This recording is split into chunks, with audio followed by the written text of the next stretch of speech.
Dear friends, this Shabbat we will be reading the portion of Bishalach, and it is known as Shabbat Shirah, the Shabbat of song.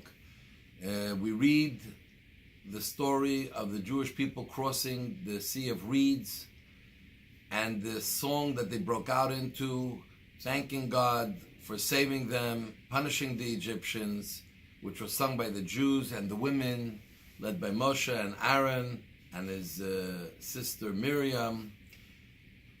But what's interesting is that the Torah portion begins that Paro sent the Jews out of Egypt. And the question is asked, why would Paro have to send the Jews out of Egypt? He told Moshe, I want you guys to leave. You have permission to leave. Everything you wanted. You, your children, the elders, the cattle, all of your assets. Leave Egypt. We don't want you in Egypt anymore. The Jewish people were living there 210 years, many years under slavery and hardship. Why would anyone have to send the Jewish people away? Wouldn't the Jewish people run on their own? Why did they have to be pushed out? Pharaoh had to push them out. And here the Torah tells us a very important lesson in life for all of us, because we're all trying to become better. We're all trying to get out of some habits that are not good, that are not productive, some ways of life or characteristics that we may have that we're trying to better and become different. We're always trying to move forward and refining ourselves and bettering ourselves as people. And even though you may have made up in your mind that the conduct, the way you have today, the way you are today is not good, and you're going to change, and you know clearly what you want to change into. You've read, you've heard, you've learned what is the right thing to do, and you already in your mind know what it is that you have to do. And you even made up in your mind you want to do it. Let's be realistic. All of those things will not help you, in most cases, change what you've done until now. We all fall into habit. We all fall into the territory we know best. And as bad as it is and as hard as it is, that's what we're used to and that's where we feel comfortable.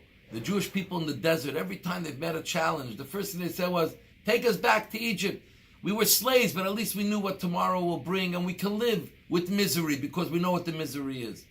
But don't take us into the unknown where we don't know how things will turn out and what will happen. And this is the same thing with the Jewish people. Egypt was terrible. They hated it. But now that they had to leave, they were frozen. Where are we going? What are we going to do? How is it going to look? We're going to the unknown.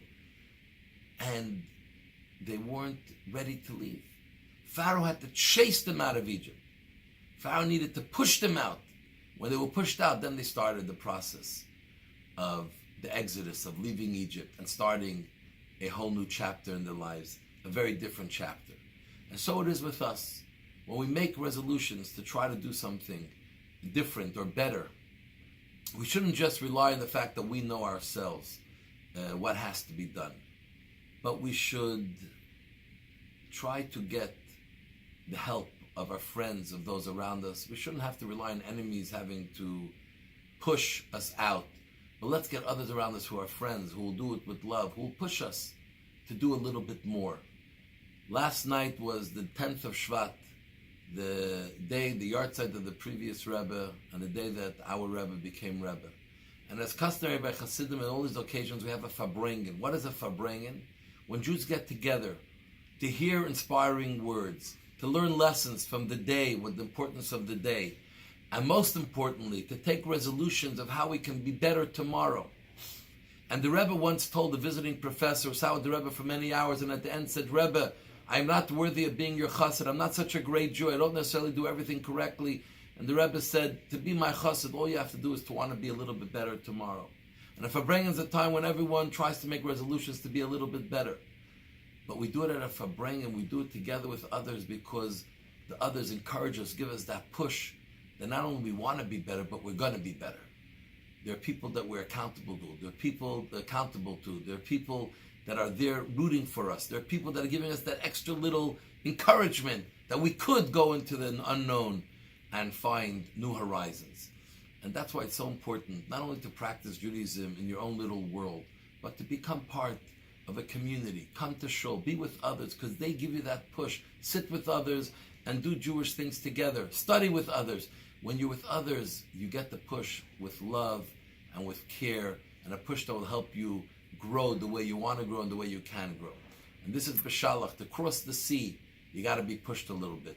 It's something we can't usually do, but we need to enlist our fellow brothers and sisters, where we all be successful to achieve what we want to achieve, but not be shy to get our friends to be in on what we're doing and to push us a little bit and to encourage us, to give us that extra little getting out of our comfort zone, because that's when real growth happens. So I want to wish you all a Shabbat Shalom. May God bless you all. Special Shabbat of song. May our lives be full of song and joy. Shabbat candlelight time in Montreal this week is 4:23 p.m.